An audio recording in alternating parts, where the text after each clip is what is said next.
Are you familiar with the Greater Israel Project? You talked to me about it last time. I did? Yeah. And I explained what it was? Yeah. Okay. What do you think about it? What do I think about it? It's ridiculous. And for somebody who doesn't know, let me repeat what the Greater Israel Project is. It's a Zionist concept favoring the expansion of Israeli sovereignty over the entire Palestine area, including West Bank, Gaza, parts of Jordan, Syria, Lebanon, and Egypt.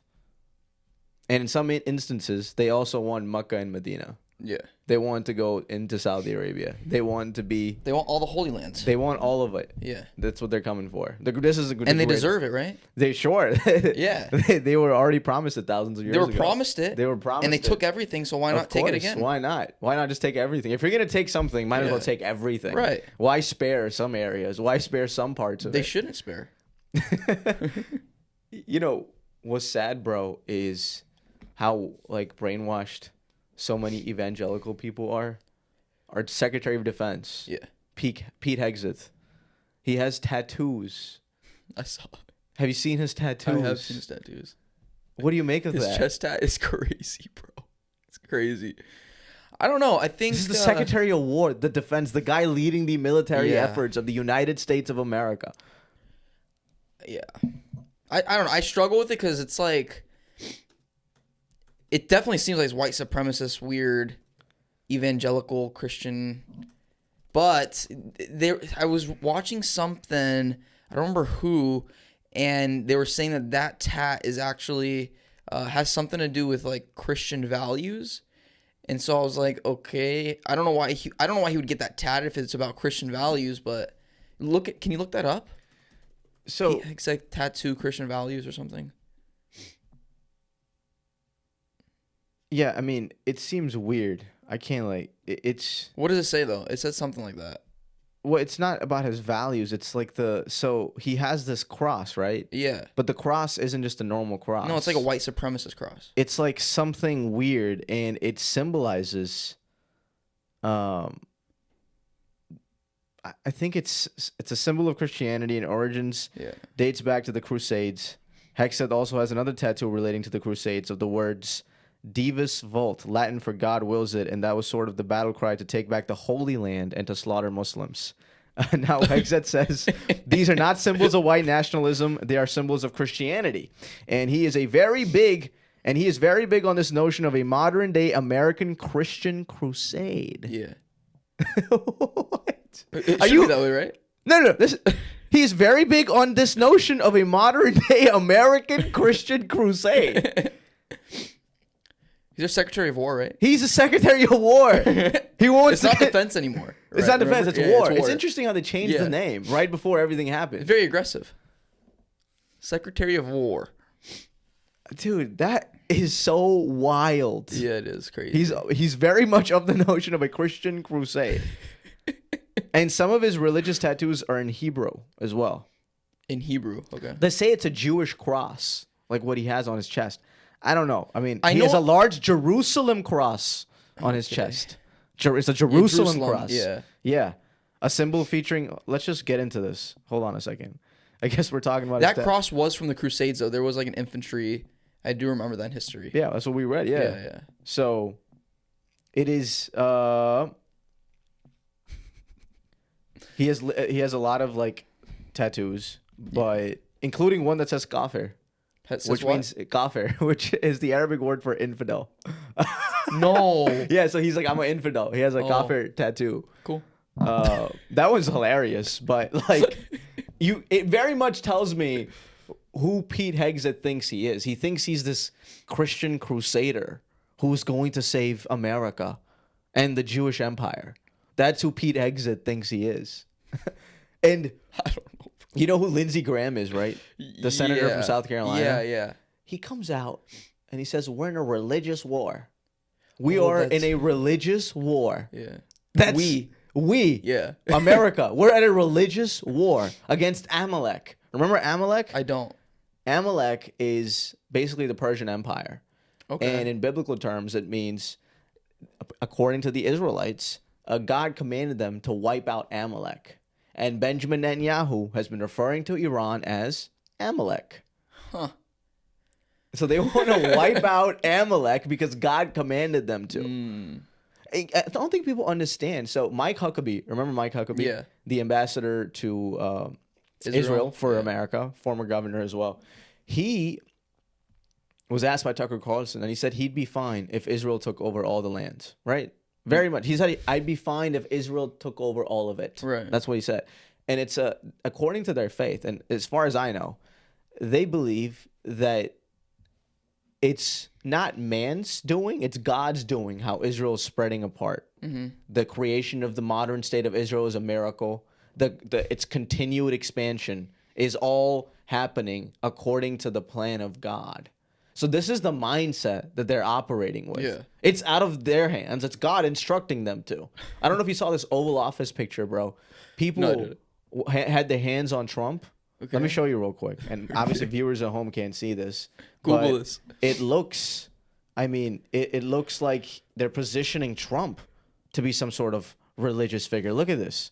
It's all these people have their hands. I mean, I know that it's a common way of doing prayer, but that looks like, like it looks like the Last Supper. Dude, that's what it looks like. Yeah, if he was a religious figure, I'd understand. Sure, it's a religious spiritual person.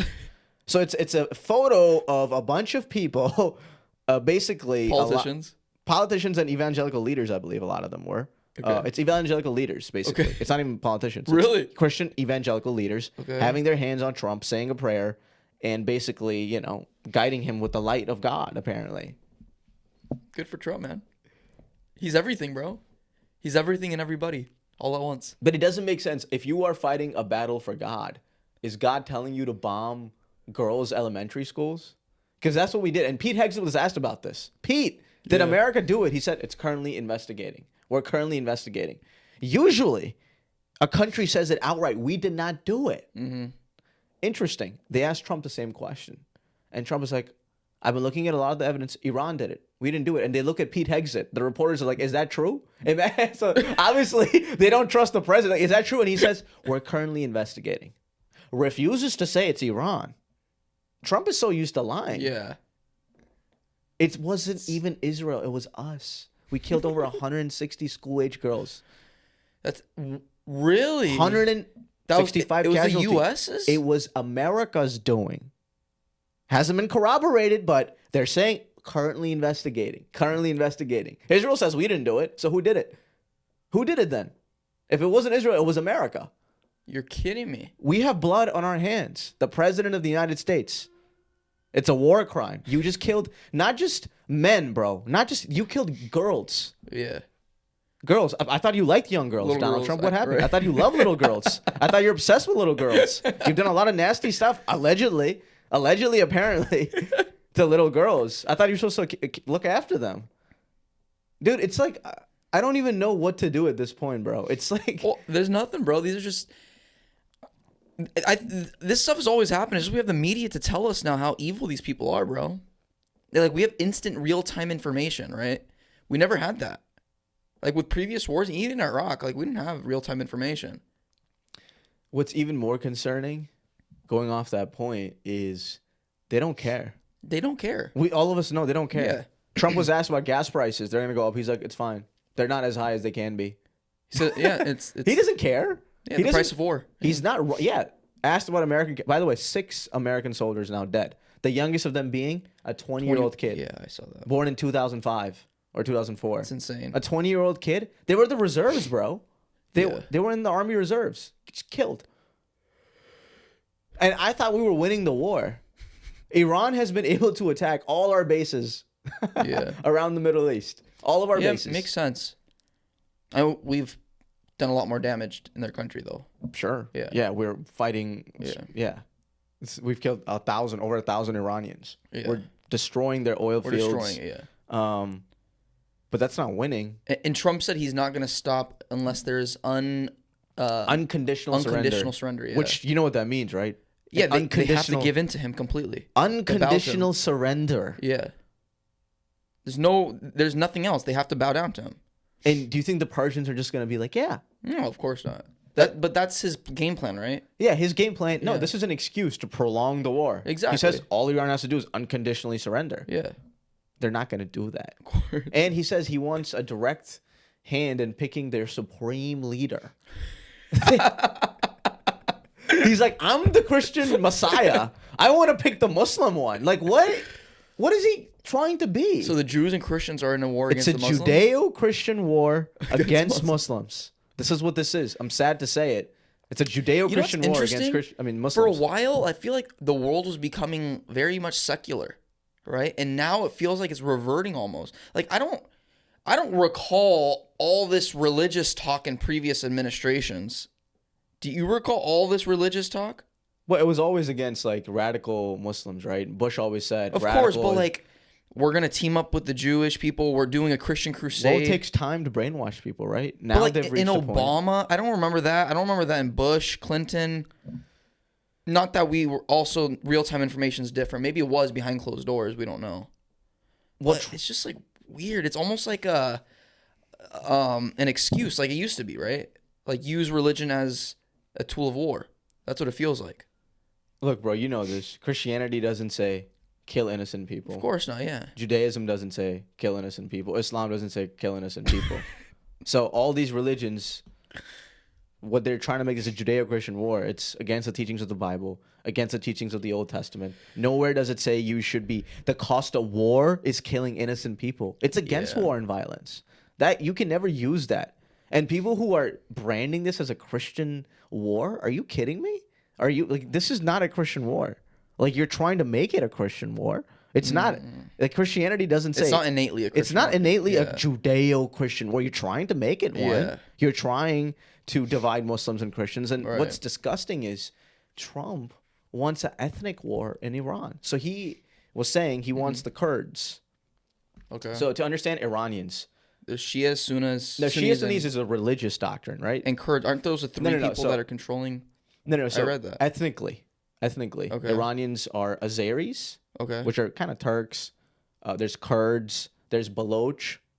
There's a province in Pakistan, Okay. Balochistan. A lot of people from there Baloch. live in Iran. Okay. So those are the ethnic Okay. breakdowns, like black people, Latinos. Gotcha. And then religiously, gotcha, huh. it's like Shia and Sunni. Overwhelming majority are Shias. But I who was live in reading Iran. somewhere that Iran is controlled by, or it was Iran or Pakistan. It was Sunni, Shias, and Kurds. There's like a constant problem between the three. Yeah, because Is that correct? Or no. Kurds are Sunnis, right? okay, So it's the war or the differences are between sectarian lines. what do you mean by that? Sectarian means like Shia, Sunni, different sects. Okay. That's sectarian. Gotcha. Oh, gotcha. Okay. Ethnically, they're different too. The Kurds from the Azeris. Azeris kind of come from the Turkish area. Okay. And And the what are they called? Bagesh or huh? what'd you call them? Azeris? No. Baloch. Bagesh. Baloch. That's another ethnic group in And Iran. those come from Pakistan. A lot of them, yeah. Are you Baloch? I'm not Baloch. What are you? I'm half Pashtun and half from all over. It's like yeah. My dad was born in Bangladesh, but Okay. yeah. Their ancestors come from Iraq. My mom's come from Afghanistan. Oh, really? Yeah, I'm So a combination of a lot. Ethnically, you're I'm a quarter Bengali, Okay. 23%. I'm like from northern Punjab, like 40% or something. I don't know. you did the 23andMe. Yeah, my sister did it. Oh, your so. sister. And then you're also Afghani. Parts, yeah, because my mom is last name Khan, right? So they come from But you're- Afghanistan. Bangladesh, Pakistan, India, pretty much Indian, right? Is there anything outside of those three regions? Afghanistan, yeah. In Afghanistan, Yeah, okay, and gotcha. Iraq, yeah. Oh, you're My Iraqi dad's- too? My dad's ancestors come from there. That's what he says. Is that what 23andMe says? Yeah, parts of it. Interesting, Yeah. okay. I'm everything. I'm all of it, I guess. All the Middle East South and India, Asia, yeah. South Asia, yeah. But I mean, regardless. Yeah. So Iran is a very diverse land, you know. It's not just like so. What Yeah. he wants is he wants to arm the Kurds. That's what he said, and now he says I'm against that idea. I changed my mind. So Why? well, he has no plan because it's going to be a forever war, bro.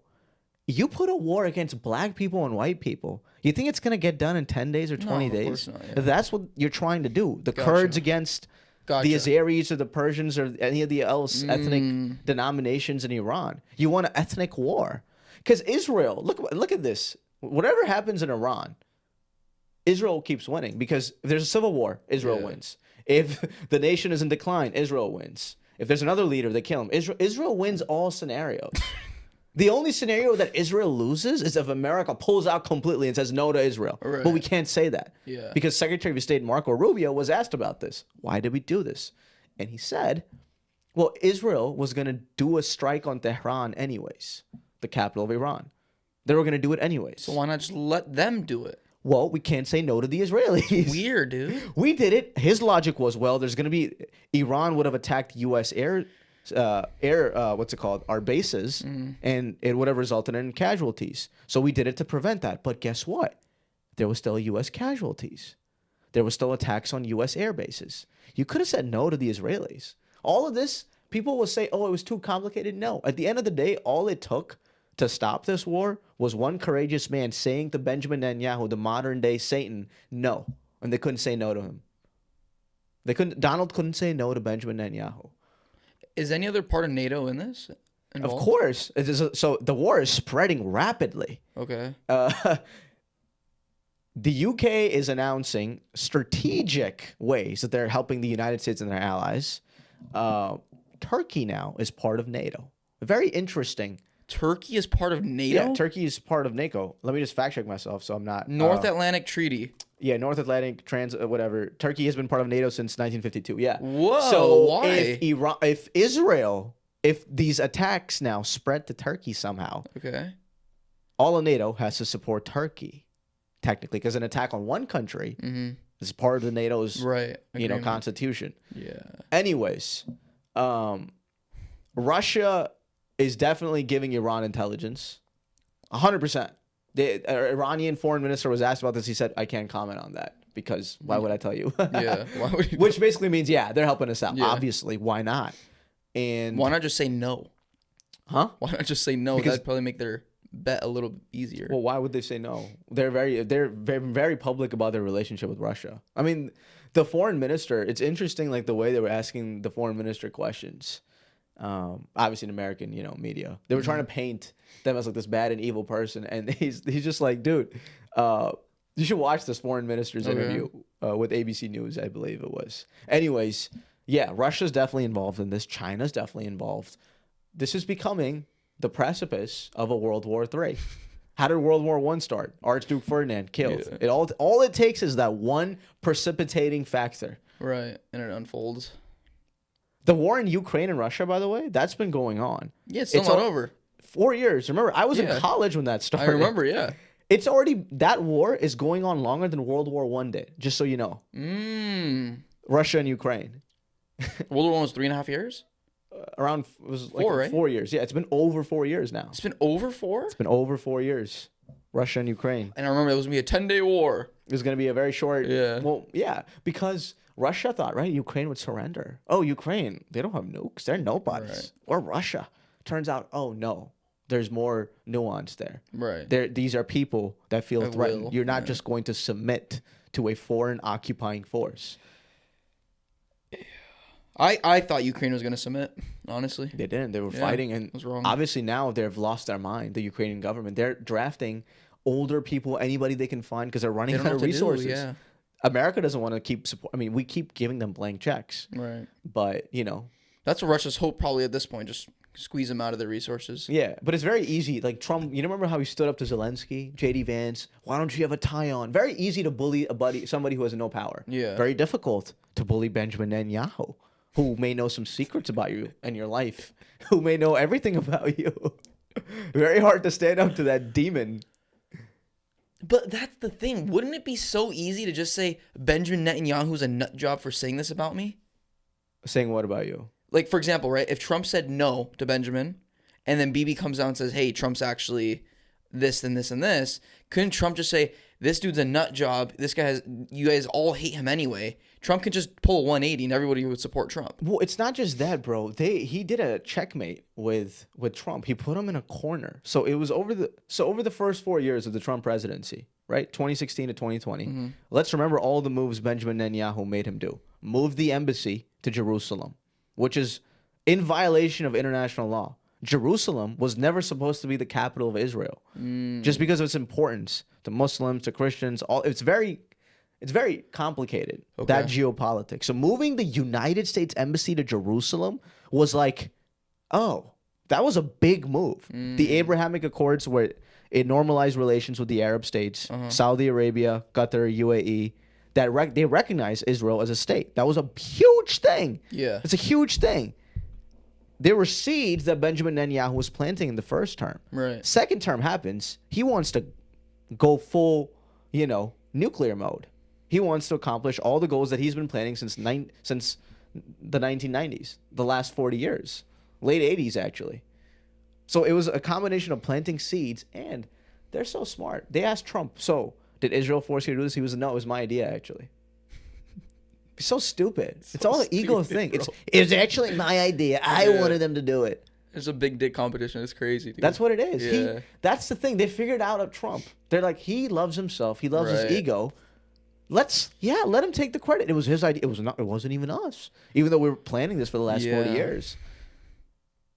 It's crazy. That's just like an evil wife behind her man, making her man make It's exactly what it is. It's insane. At least the evil wife will like sleep with you once in a while. This evil wife won't even touch us. They're disgusted by us. They can't stand how much power America has. It's so sad. You think they're sick of that? Yeah, dude, that's the whole game plan. They want to be more powerful than the United States of America. I used to be so against all these conspiracies against Israel. I was like, it's too much. We really think it really is that simple. Yeah.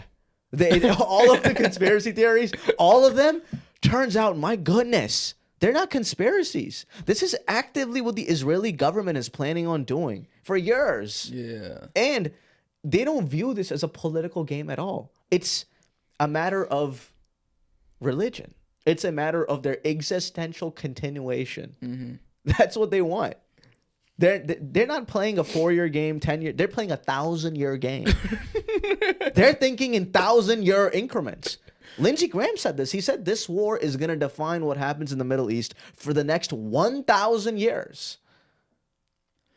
Such a weird concept. And the evangelical Christians, they're completely lost. They think it's the end of times.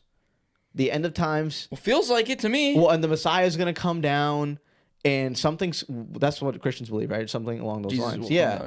And everything is laying in stone. Israel is expanding all this power and territory according to God's decree, and we have to let them do what they're doing because it's not us. It's God's hand guiding them. Muslims also feel like this is a end times moment. Sure. Yeah. I think everybody kind of feels like that. Well, but their plan is the end of times. The problem is the hypocrisy is they're creating the end of times. Right. It's not like God saying. It's they're creating the conditions of nuclear war.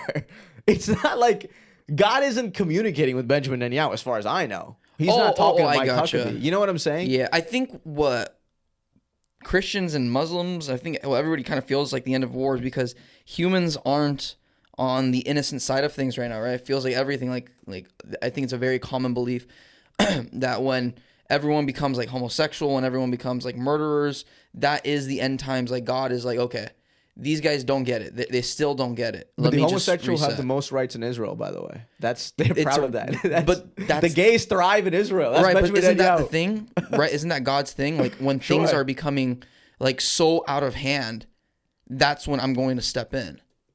That's the thing of the end times, right? That's what D-Day? Not D-Day. What do we call it? The end of time. What is the day called? You don't remember? Day of Judgment. Judgment Day. There you go. Yeah. Yeah. That's when Judgment Day comes, right? When everything becomes so out of whack, where it's like, okay, let me just retract. But also the thing is, these are a select few people. It's not like the overwhelming majority of the world is evil. It's a select few people that control 100% everything. And that's the problem. We'll never be able to solve that. There's always going to be a select few people that are in control of everything. Forever. I mean, that's just the way it is, right? People need to have leaders to follow. For whatever reason, that's just, we need leaders to follow. And if you don't want to be that leader, then you're going to have to follow somebody. But it doesn't have to. You're right. It's sad that a select few people are calling all the shots. Yeah. It's the fact that we are abetting them. We are letting them do it to us.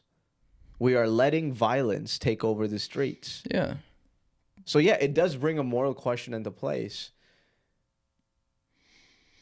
Who gives us the power to stand up? right? You have to be divinely guided. Like you can't. It seems to me that no political leader can ever unite America. Very hard. Very hard. Very hard to. The only way you can unite people and say you have a decree to unite people is through religion, right? It's not me. It's God's commandment, right? So the only way truly to unite the people of the world is through God. Okay. Right? And you have to, and I'm not advocating for a theocracy in America or theocracy in Iran. I'm just saying, big picture, right? Like years from now, whatever. If the world is going to come together, it has to be through religion, a peaceful way. It can't be. That'll never happen.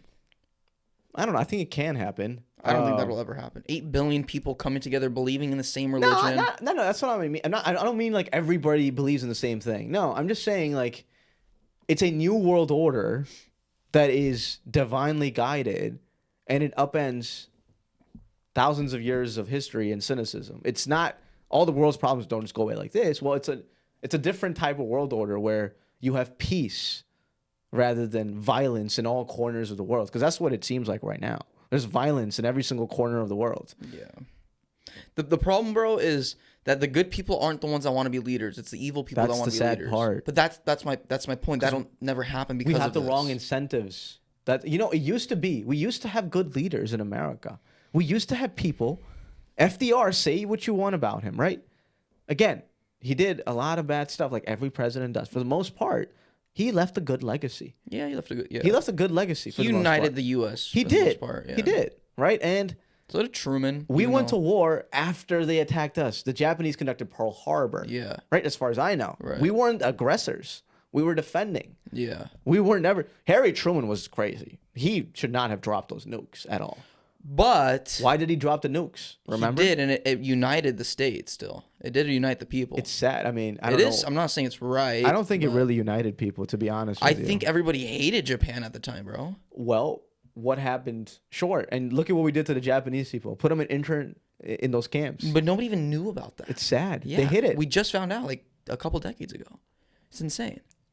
Well, I think a lot of people did know about it. Sorry, it wasn't publicized. Yeah, it wasn't. They tried to hide it, info. obviously. That's my point. But Harry Truman was a lunatic. I mean, people did not like the guy. A lot of people disagreed with his move because Dwight D. Eisenhower was a Republican, the guy right after Harry Truman. Very much anti-Truman. But yeah, we should... Why did we drop the nukes? Because Japan was saying, we're not going to unconditionally surrender. Right. We carpet bombed Tokyo, all those places. And then we dropped nukes. Yeah. It wasn't just like we were bombing them like crazy, right. Killing them in the thousands. And then we dropped nukes right. on Hiroshima and Nagasaki. Not once, but twice. Yeah. And then they were like, oh, whoa, what is this? What? Yeah. People are getting evaporated. I mean, we went to Hiroshima 2 years ago to see what happened. It's actually sad. You can't talk. When you go to like Hiroshima, I was physically disgusted. Yeah. Makes your body feel like you get goosebumps, right? You shiver, bro. Yeah. I remember Jenish. He never gets sad, our friend. Yeah. He was like depressed. Never gets sad. He was depressed. He was listening to the Oppenheimer soundtrack while we're there. Really? Yeah.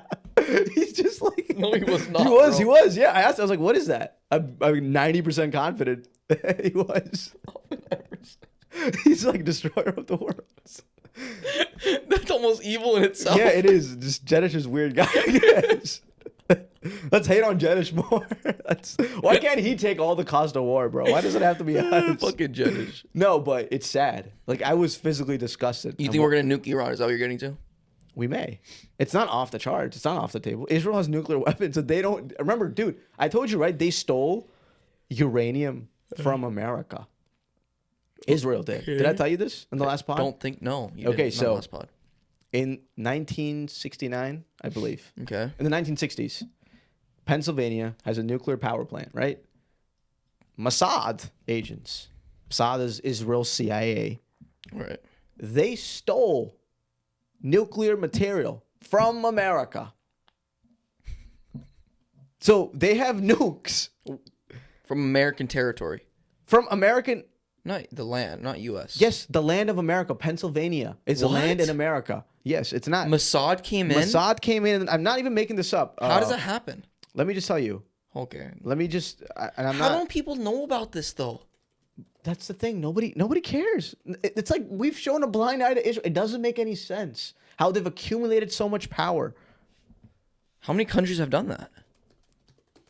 I don't think any country has stolen nuclear material from American land. So does it even feel like it was stolen, or does it feel like it was Here given? it is. It's called the Apollo Affair. That's right.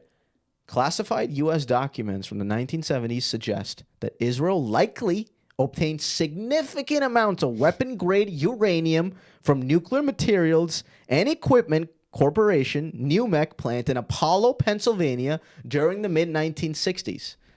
Intelligence agencies suspected the stolen material was used to help produce Israel's first nuclear weapons. I'm not speaking out of my ass. This is... Well, it says likely. I mean, come on. Yeah. Come on. Yeah. We know what likely is. Yeah.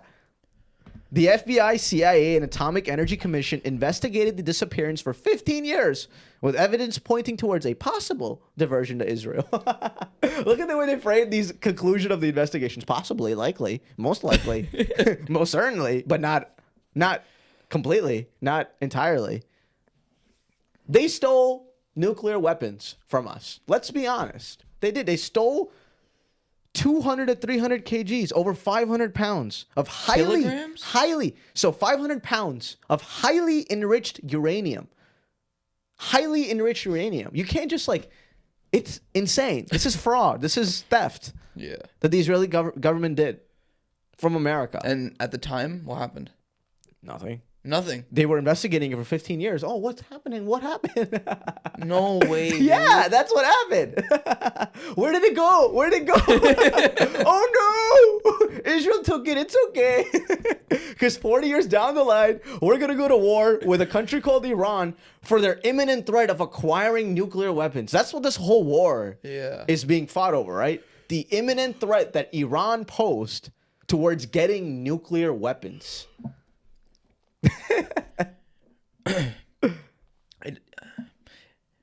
It feels like it's a game that's so far out of our reach.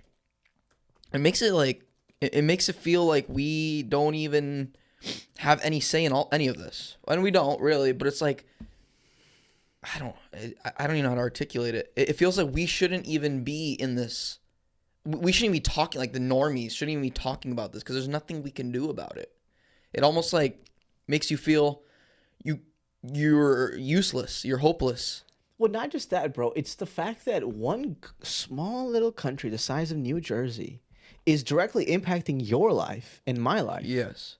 And we are giving them money. They're stealing from us. We have given them everything. Yeah. Everything they have, Israel. Most of it is because of America's support. And it's not that they want to help us. No. They want to rip us of our power. Yeah. The only way to change this, bro, is if the citizens just stop paying taxes. That's the only peaceful way to do it. No. That is the only peaceful way to do it. Or just launch a peaceful revolution where millions of Americans stand up and we're like, enough of this.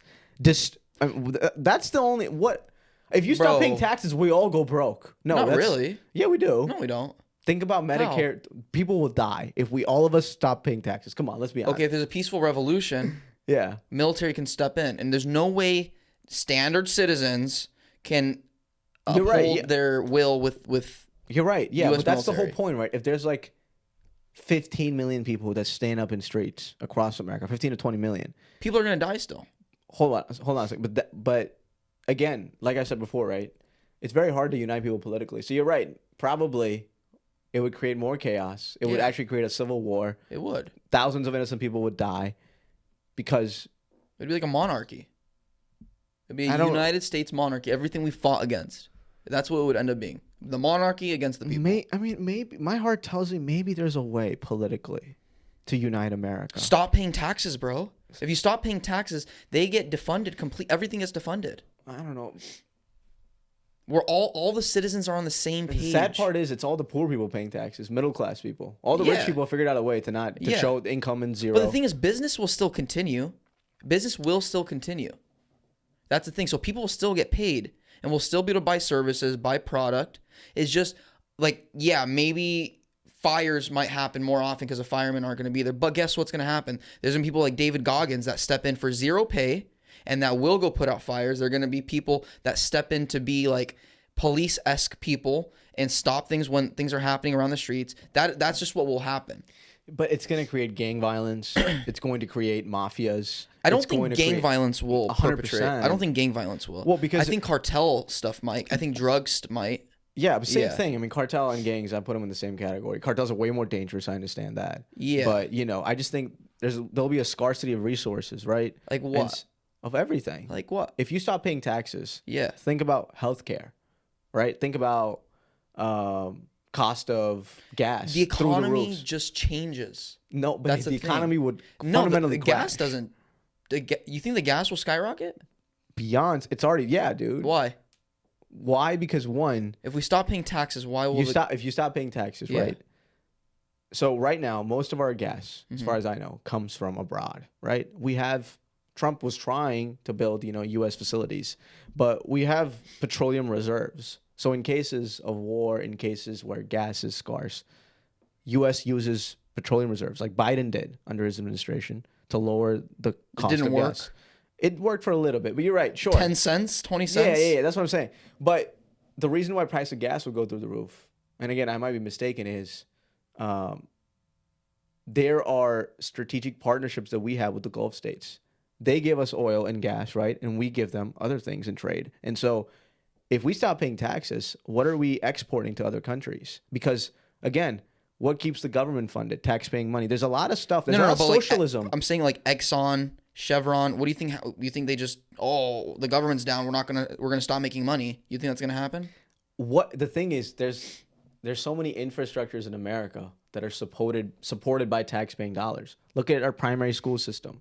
Look at high schools. Look at elementary schools. Look at Teachers will still teach. Okay, sure, but a lot of will they teach when they're unpaid? Some of them will, but will all of them? No, No, there's no way. Not all of them. Think of, like I said, Other Medicare. people will step in, Think of though. Medicare, bro. Doctors will Think of Social Security. This is me personally. I genuinely believe when there's a crisis happening, people band together. Okay, Naturally, that's just history tells us when there's something happening and we're all supporting a cause. So if the overwhelming majority stop paying taxes, first of all, there's going to be a lot less payment that we have to make. There's less sales tax you have to make. You pay less 40% less tax on your revenue that you're bringing in as income. Gas in California alone, we pay over $2 in gas tax. So that's where I'm like, okay, will it really shoot up, or will it just maybe neutralize? so I lived in Pakistan, right? It's a country where nobody pays taxes for the most part. Okay, yeah. And nothing in the country is run appropriately. There's corruption, massive corruption. Yeah, There's but that's because of corruption. That's It's because not- the government's still at play. What makes you think what you're calling for the collapse of the U.S. government? Then it's not taxes. I think you are too in a different way. Anarchy. No. I'm not calling for anarchy. You're an anarchist. No, I'm not. You just told you literally told me last pod I that you said- think we need a completely restructured government. We should. Yes, that's what in a anarchists peaceful- believe. No, anarchists believe in no power or control. They believe in a shared system. It's basically From my understanding, anarchists believe in the here. Anarchy by definition, right, is a state of disorder due to absence or non-recognition of authority or other controlling systems. So it actually calls for, like I said, it's self-operating systems. yeah. I'm not calling for that at all. I believe in structures and institutions and governments. I'm calling for a peaceful revolution in America of like-minded individuals a secular movement, may I add, a secular movement. Why do you have to add that? Because I don't want it to become a Christian thing or a Muslim thing or a Jewish thing. I don't want it to be. I don't think one of the beauties of America is a separation of church and state. I think that's why we've been able to live for so long. It's saved a lot of people's lives. But regardless, I don't think you stop paying taxes. That's not going to work because all the institutions would come down, and then again it would create vacuums of power. Certain people would try to literally militarily take over parts of the country and land. It would create civil disorder, Social Security, Medicare. I know a lot of old people, they live off that. They will die. They will not get the money they need to literally survive. They just don't. They just won't. A lot of people in America, older people, they live off Social Security and Medicare. I agree with that. I just think that people will stand up for each other. I just think people will stand up You're for each right. other. In moments of war, people do stand up. But that's the thing. A lot of powerful people abuse it. Like you said, do we have nuclear weapons? No. Does the government of the U.S. have nuclear weapons? Yes. You know? Yeah. The thing is, though, right? You stop paying taxes, right? Military stops getting paid. Military stops getting paid. The people on top are not safeguarded anymore, unless the Secret Service are so gung ho about Donald Trump that they're willing to stay there. Well, it's not for just free. that. Martial law, bro. He'll put martial law in if we all stop paying taxes. It's What's gonna happen? I just told you. Like, there would be mass chaos. It would result in people dying, lots of people dying, thousands, even hundreds of thousands of people dying. I agree. People not getting an education, people not getting health care. Pockets of power would form with resources. Governors would start to vie to be, emperors of different states or something. The president, I don't even know if the president would still exist. If it's Donald Trump, he's definitely going to want martial law. How do you even get most Americans to stop paying taxes? You can't get them to do that. I don't think you can get most Americans to start a peaceful protest. Peaceful revolution. Sure. I'll say you're right on that. It's very hard. Very hard. It's not impossible, but it's very hard to get most people to create a peaceful revolution. It's only a handful of people, right, that it takes. I think you need 40, 50 million people in the U.S. That's not most. In terms of adults, in terms of like operating human beings, that's a lot of people. I think you can do it with 10 to 15 million people. Honest people, 10 to 15 million people who truly want America on this trajectory of actually abiding by the Constitution, of actually... And what do they do? What do these 10 to 15 million people do? Again, bro, I haven't planned it out. I'm not planning on leading. No, but that's the thing. I'm just speaking. I understand. Yeah. What I'm trying to say is like, none of this is easy, right? Yeah. Just like what you're saying is not easy. The taxing's not easy, but it's like at least there's something tangible there. Okay, you start a peaceful revolution, which if it worked out, it'd be amazing. But there's got to be like actionable steps to all this. That's the whole problem. Somebody needs to lead the movement. Somebody needs to launch something that's peaceful, because enough of this. I'm tired of my taxpaying dollars going to Israel. It's all going to Israel anyway. I'm just tired of my taxpaying dollars. You know how much money this is costing, by the way? What? Guess how much this is costing us? What are you talking about? The war right now. The Israel? Yeah. War? I don't know. I have no idea. Over $1 billion a day. A day? A day, dude. Over $1 billion a day. Over $1 billion, not 10 million, not 100 million, over $1 billion a day. A day. How many days has it been? February 28th to March 8th. It's in 2 weeks. 10 days, something like that. Yeah, 9 days. Yeah, remember, because it started Saturday. February 28th it started. Oh, February 28th? Yeah. Oh, gotcha. So 9 days, $9 billion already gone. Boom. Money that we haven't allocated, by the way, for this. So this is coming out of thin air.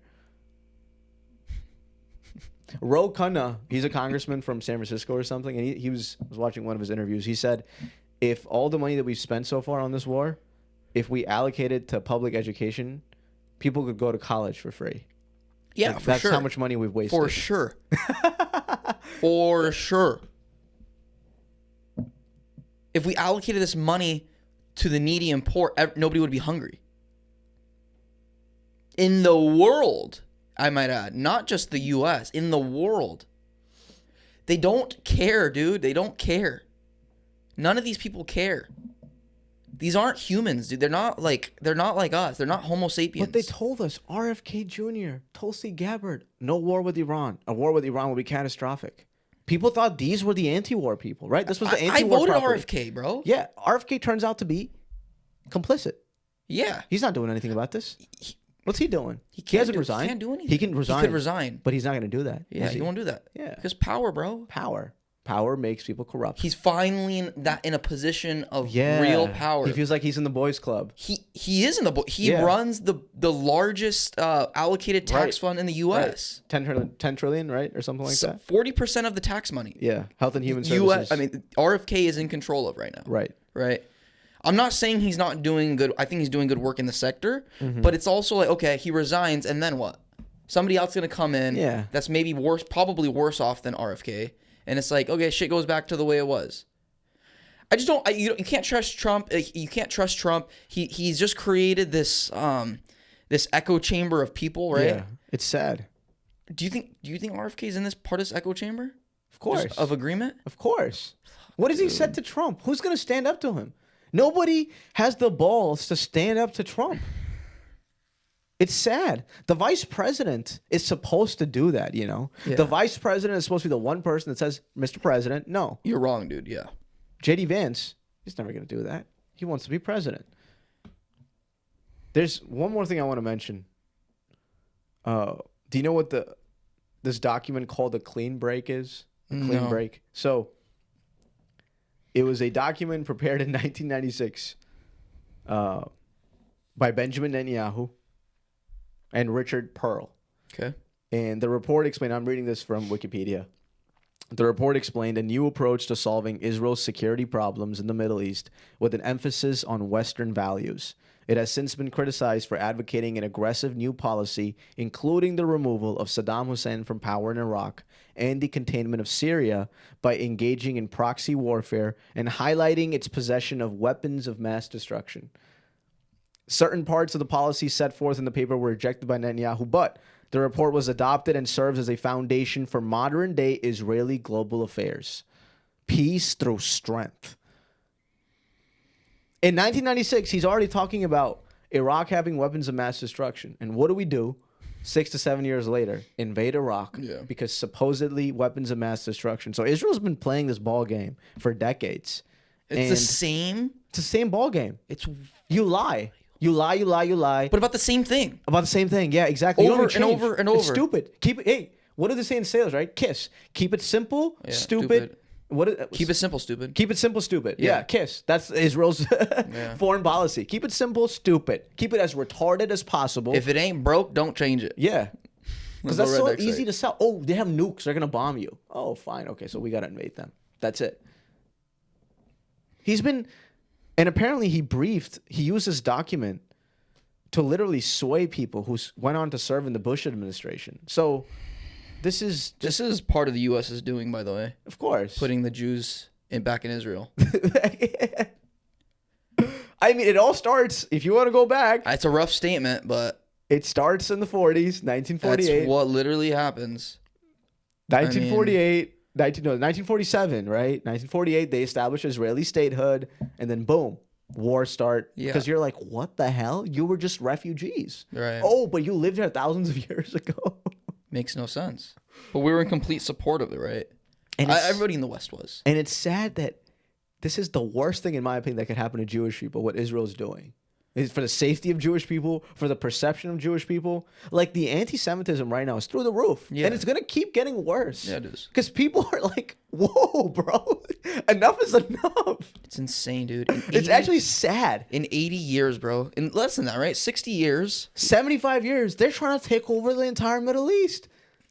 They're coming for everything. From 45 to around 2000, they became like a global... It's like an undercover global superpower. Bro, they got nukes. Yeah. They got nuclear weapons. In 60 years, bro. And they stole it from us. In they less than stole 60 the years. uranium. No, bro. In the 60s, Oh, they got yeah, nuclear in material. 15 years. In 15 years, like, yeah, we got nukes. What's up then?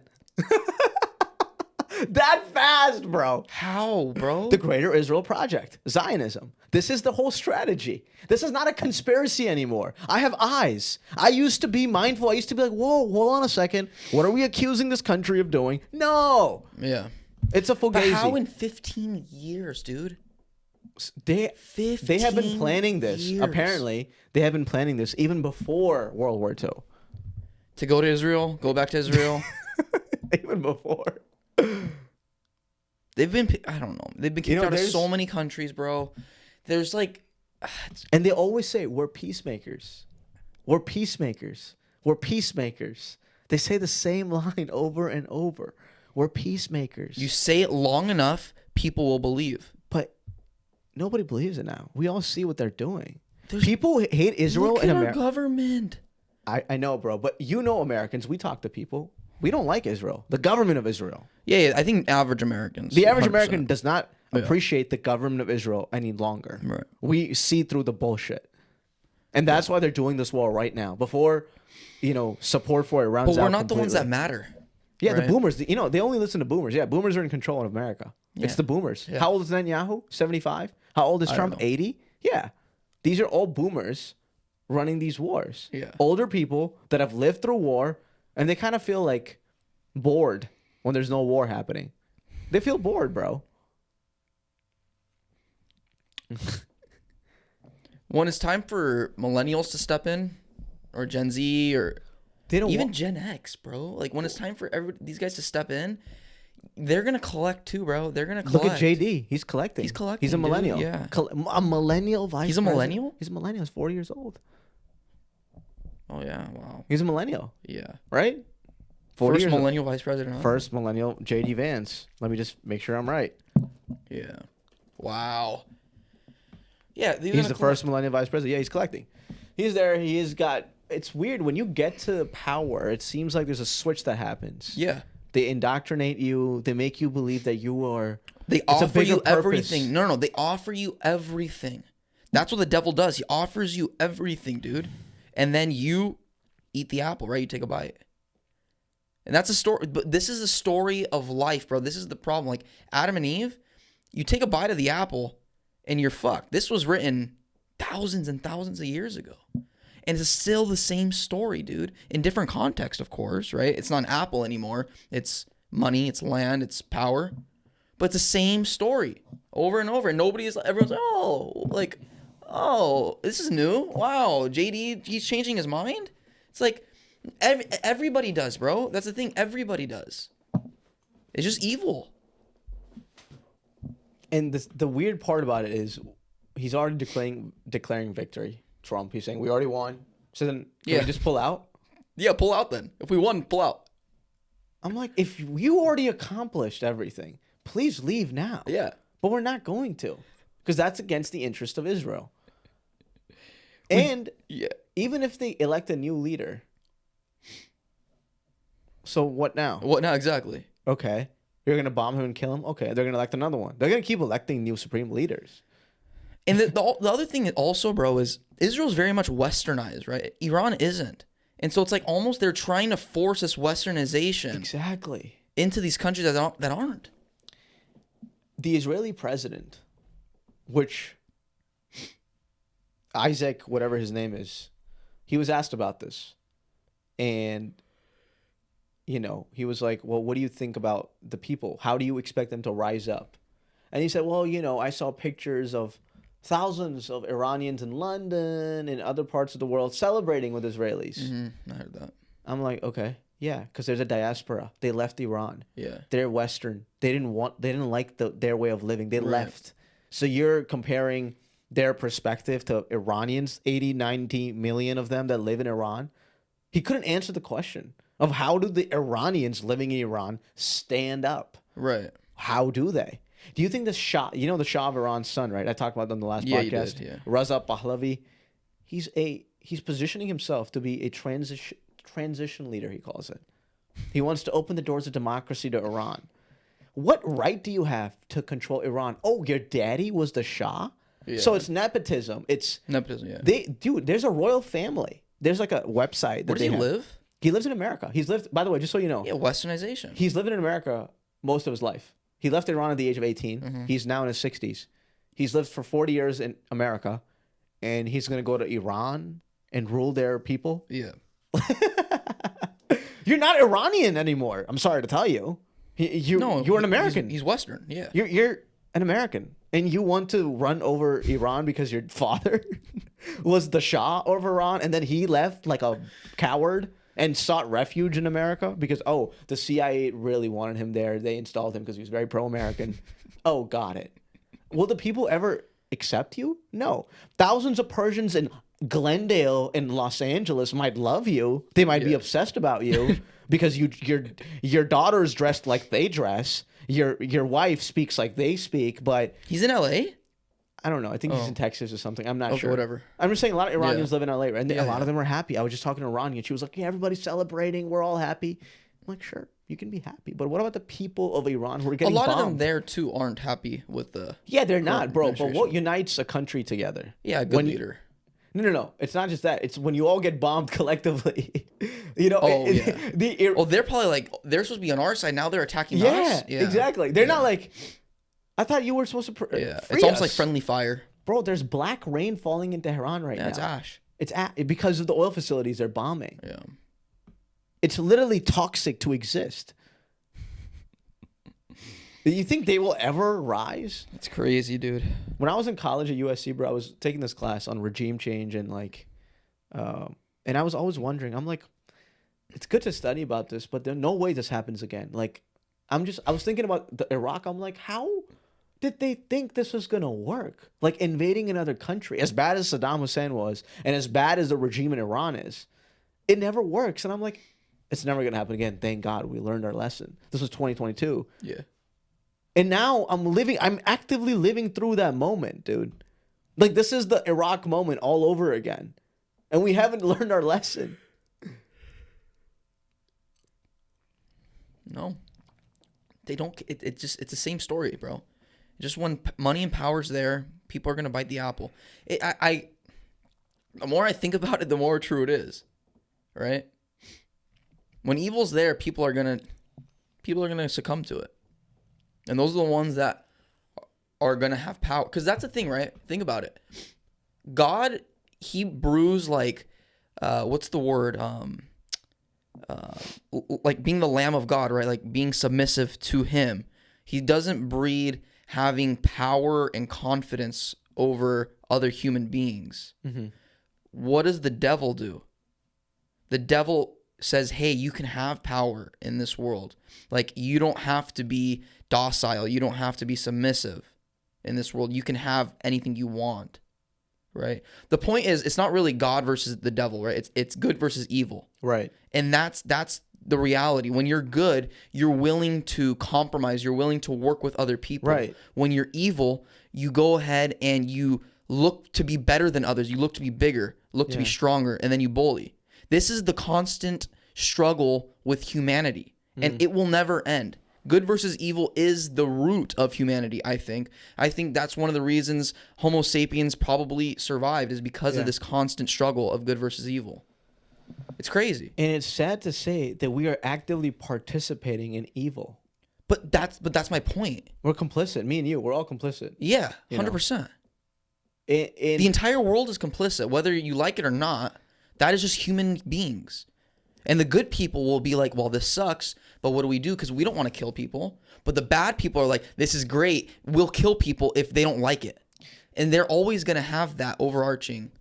You're right in the sense that there's a constant struggle of these ideals.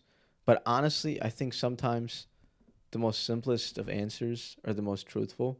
Like, all Trump had to do was say no to Israel, right? But that's my I know. point. Yeah. It doesn't matter. I how easy agree. it is. Sure. I'm just saying we tend to overcomplicate things that honestly need to be dealt in a simple way. And sometimes we forget that all it takes is one courageous action, you know? And going back to your point, leaders have to be selfless.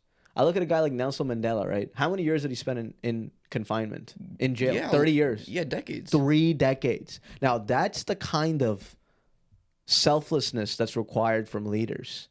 Talk about a peaceful revolution, right? If you want a peaceful revolution, your leaders have to personally sacrifice. They can't be flying private in these big jets, right? Taking trips with these dignitaries. Sacrifice. If that means giving up your life, it's huge.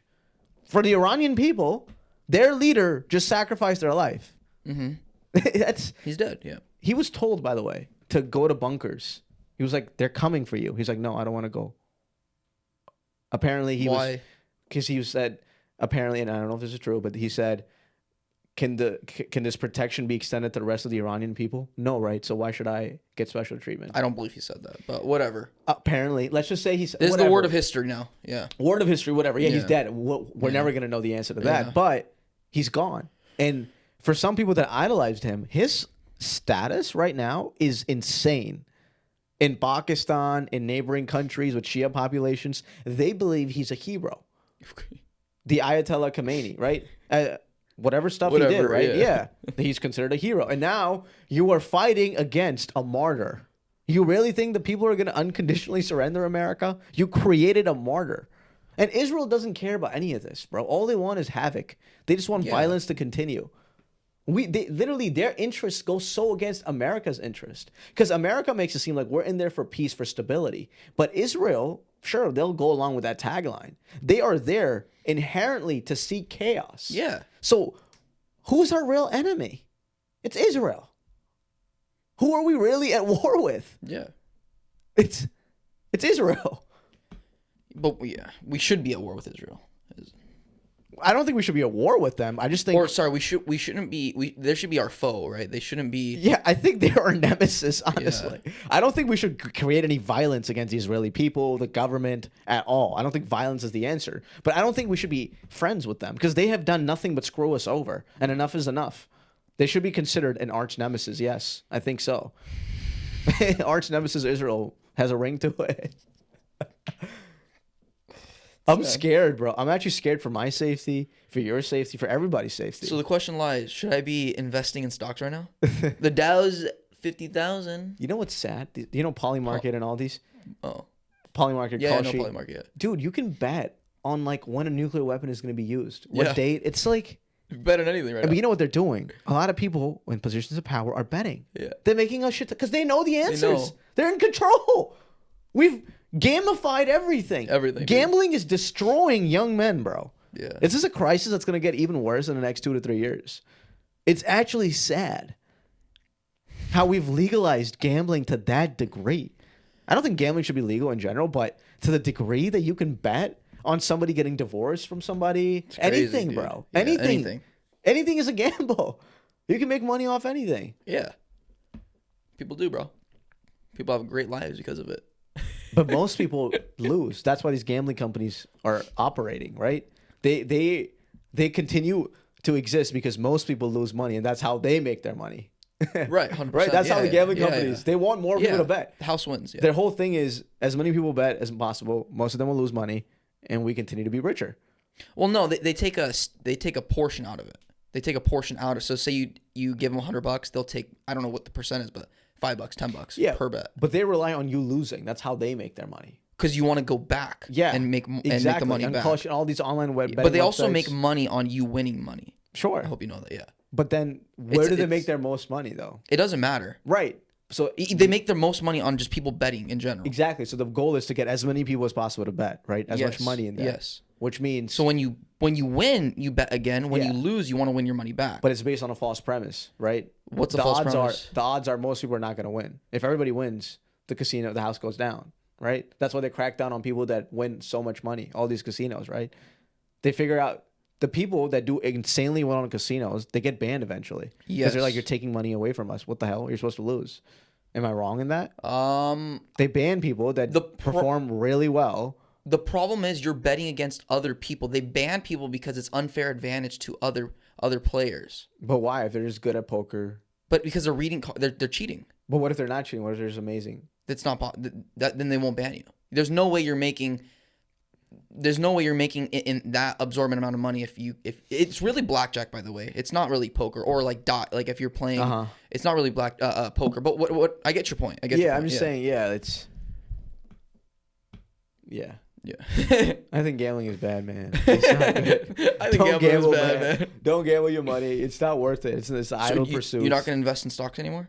I'm out of the market. Thank God, I sold everything. I'm Really? out completely. I have $0 100%. in any investment, any crypto, nothing. I have nothing left. I Wow. mean, I have some cash, but yeah. I mean, yeah. Are you going to eventually go back to No, stocks or not? not Never right stocks now. yet? The S&P 500. With what context can I go back?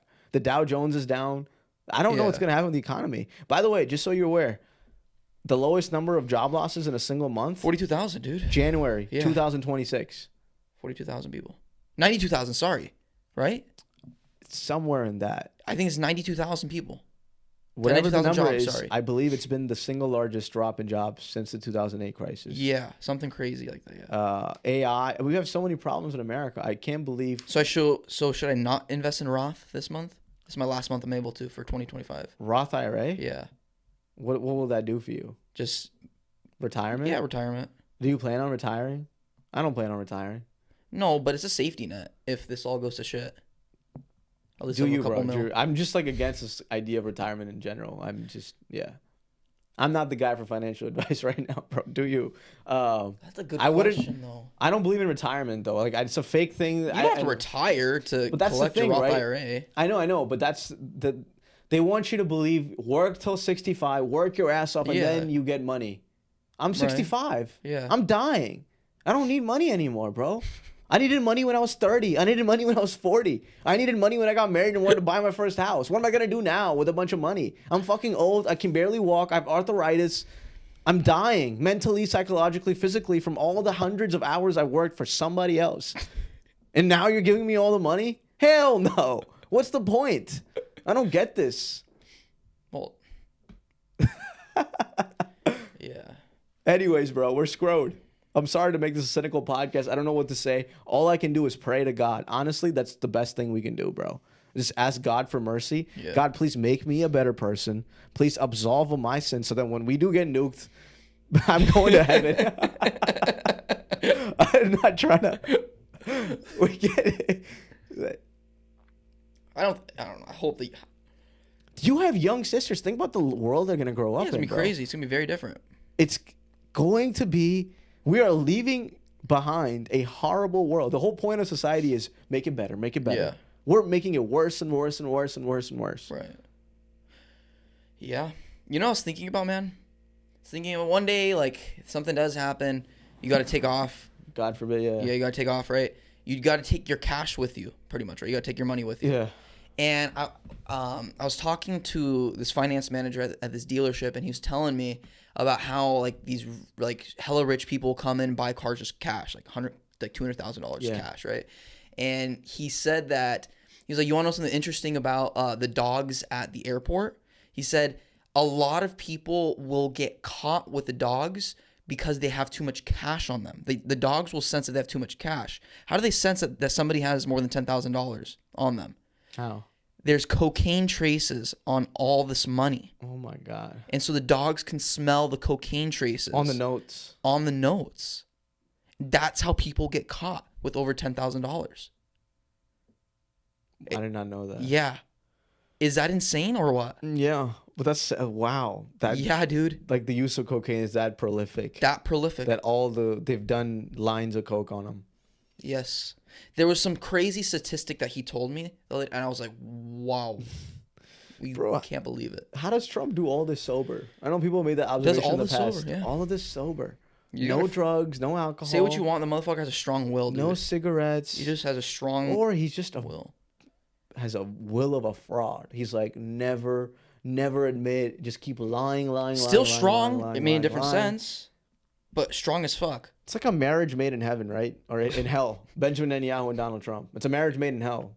Two liars of different personalities, but equally the same in terms of how prolifically they lie. A marriage made in hell. Benjamin Netanyahu and Donald Trump. All right, man. By the way, if this podcast ever gets big, we're screwed. They're gonna like come after us. We might get Charlie Kirk. We might yeah. If Candace Owens is safe, bro, I think we're okay. She has safety and bodyguards. We have nothing. Right. But you said once we get big. Once we get, yeah. Yeah. Can you really take on the IDF? What are you gonna get? Well, bro, all these scientists are going missing. What scientists? You haven't heard about this? No. There's been like 3 scientists in the past 6 months that have disappeared or been assassinated. It's a weird thing that's been happening. What scientists? There was an astrophysicist. American? Yes, this was fucking 2 weeks ago, bro.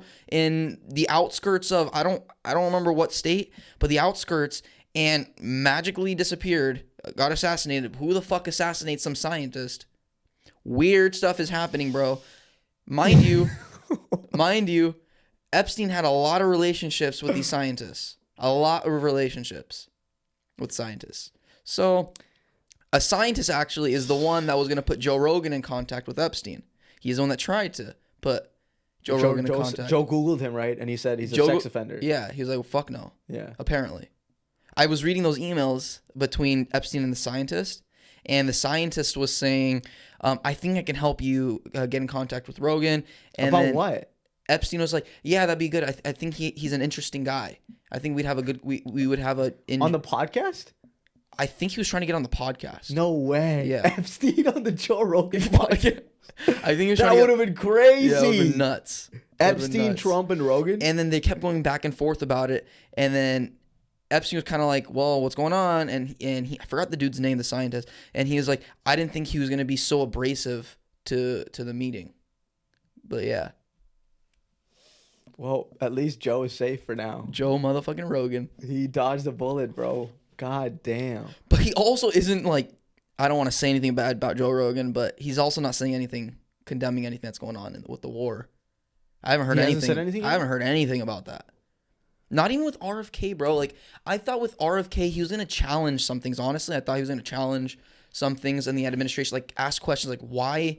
I mean, you're with Trump a lot. Why is he doing certain things? Joe, I'm just going to say this, bro. You should have never endorsed Trump publicly. Yeah, I think he knows that now. He knows he messed up.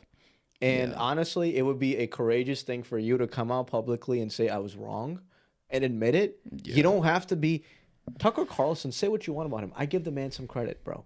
He publicly says, I lied to you about the Iraq war. Right. I messed up. Yeah. I was brainwashed. And now he's anti-war. Yeah. The man had the courage to admit he was wrong. Yeah. That's one of the bravest things you can do. If you can Admit prove you're me, wrong, that's what we want our leaders to do. If they're wrong, admit it and say, I seek your forgiveness. Seek forgiveness from God because you lied to millions of people knowingly. And if I say something, willfully wrong, I hope, I don't say that ever, but that's not something you should do. Right. Not saying Rogan willfully deceived everybody. Yeah. But he made a mistake. Yeah. You shouldn't have publicly endorsed him. I don't think that swung the way for Trump. He would have won regardless. You know what? You heard what Joe Rogan said publicly? What? Trump told him at one of the fights, like they shook hands right after the election. And I think Shane Gillis was like, what did Trump tell you? Like when he shook your hand and told you something in your ear, he said, you won my election. That's what he told Rogan. Okay, Rogan. I'm sure Trump said it to Rogan, but honestly, he would have won without Joe Rogan. That was gone way before. I think he would have won without the Joe moment Rogan he survived an assassination and put up his fist, his stupid orange little hands, he won. That's, yeah. Imagine that bullet didn't miss, bro. Everything happens for a reason. I'm just thinking about everything, and it's like, if that bullet missed, that bullet did miss. If that bullet hit, yeah. So a lot of people also think that was staged. No. Okay, that's. I don't know anymore, though. I don't know anymore, bro. There. I don't know anymore. Hold on. There's some boundaries to conspiracy. That definitely happened. It definitely grazed his ear. He showed Joe Rogan the ear that was grazed. He clearly saw the marks. I know. I don't think it was staged. I honestly think that's what happened, and he survived it. Sometimes the most ridiculous things can be true. I don't think it was staged. There's no way that was staged. Again, I might be wrong. But that's the thing, bro. 9/11, right? 9/11. What happened? What do you think? And now, we don't know what happened. We would talk about this in high school. No.